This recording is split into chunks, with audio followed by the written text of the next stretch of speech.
മല്ലി പൊടിക്കാൻ പറ്റിയ ഒരു മെഷീനാണ് ഇൻട്രൊഡ്യൂസ് ചെയ്യുന്നത്. നമുക്ക് ശുദ്ധമായിട്ട് പൊടിയൊക്കെ ഉണ്ടാക്കി വീട്ടിലെടുക്കാൻ വേണ്ടിയിട്ടാണ് ചെയ്യുന്നത്. ഇത് ഞങ്ങൾ eBayയിൽ നിന്ന് മേടിച്ച ഒരു മെഷീനാണ്. സോ മല്ലി പൊടിക്കാനായിട്ട് അത് കഴുകി നന്നായിട്ട് വെയിലത്ത് വെച്ച് നല്ലപോലെ ഉണക്കിയെടുത്ത്, വെള്ളമൊന്നുമില്ലാതെ നല്ലപോലെ ഉണക്കിയെടുക്കണം. എന്നിട്ട് ഈ മെഷീനിലേക്ക് നമ്മൾ ഇട്ട് കൊടുക്കണം. എൻ്റെ കപ്പാസിറ്റി ഒരു 5-6 കപ്സൊക്കെ ഇടാം. അതിലേക്ക് ഒരുപാട് ഓവർലോഡ് ആക്കാതിരിക്കുന്നതാണ് നല്ലത്.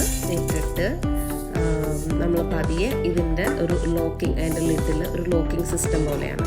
അപ്പോൾ ആ ലിഡ് വെച്ചിട്ട് ഒരു 3 ലോക്സ് ഉണ്ട് സൈഡിൽ, അതെല്ലാം നല്ലപോലെ ലോക്ക് ചെയ്ത് കൊടുക്കുക. ലോക്ക് ചെയ്തതിന് ശേഷം ഇതിലൊരു ടൈമറാണുള്ളത്. ആ ടൈമർ നമ്മൾ എത്രയാമത്തെ അഡ്ജസ്റ്റ് ചെയ്ത് വെക്കുമ്പം മെഷീൻ വർക്ക് ചെയ്തു പൊടിച്ച് കഴിയുമ്പോൾ ആ ടൈമറിൻ്റെ ടൈം നമ്മൾ അഡ്ജസ്റ്റ് ചെയ്ത് വെച്ചിരിക്കുന്നത് ഫിനിഷ് ആകുമ്പോൾ മെഷീൻ തന്നെ ഓഫാകും. സോ ഇങ്ങനെ സ്റ്റാർട്ട് ചെയ്തിട്ട് നമ്മൾ വാച്ച് ചെയ്യുക. സ്റ്റാർട്ട് ചെയ്ത് അതുപോലെ തന്നെ ഈ മെഷീൻ ഇച്ചിരി അതിൻ്റെ ആ ബേസിൽ ഇച്ചിരി ഫ്ലെക്സിബിളാണ്. അങ്ങോട്ടും ഇങ്ങോട്ടും ഒക്കെ നമുക്ക് തിരിക്കാൻ പറ്റും. അപ്പോൾ ഈ പൊടിക്കുന്ന സമയത്ത് ഇടയ്ക്കൊന്ന് തിരിച്ചൊക്കെ കൊടുക്കുകയാണെങ്കിൽ അത് എല്ലാം ഒന്ന് മിക്സായി നല്ലപോലെ പൊടിഞ്ഞ് കിട്ടും.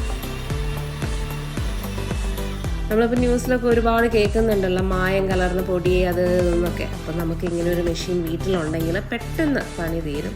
ഇതാ 1 മിനിറ്റ് പൊടിച്ചാൽ മതി. അത് ഇച്ചിരി തരിയായിട്ടുള്ള പൊടിയാണ് ഞങ്ങൾ ഉണ്ടാക്കിയിരിക്കുന്നത്. അത് ഫൈനായിട്ട് വേണമെങ്കിൽ ഒന്നുകൂടെ ഇച്ചിരി സമയം കൂടെ അഡ്ജസ്റ്റ് ചെയ്ത് പൊടിച്ചാൽ മതി. സോ ഇതുപോലെ മല്ലി മാത്രമല്ല, മുളക് പൊടിച്ചെടുക്കാം, സാമ്പാർ പൊടി ഉണ്ടാക്കാം, ഗരം മസാല ഉണ്ടാക്കാം. ഇങ്ങനത്തെ സാധനങ്ങളെല്ലാം നിങ്ങൾ ആ ഇൻഗ്രീഡിയൻസ് എല്ലാം ഇതിലിട്ട് കൊടുത്ത് നല്ല ശുദ്ധമായ പൊടി നമുക്ക് വീട്ടിലുണ്ടാക്കിയെടുക്കാം. So everybody please try to get something like this. വീട്ടിൽ ശുദ്ധമായ മസാലയും മല്ലിപ്പൊടി മുളക് പൊടിയെല്ലാം നമുക്ക് ഉണ്ടാക്കിയെടുക്കാം. Thanks for watching.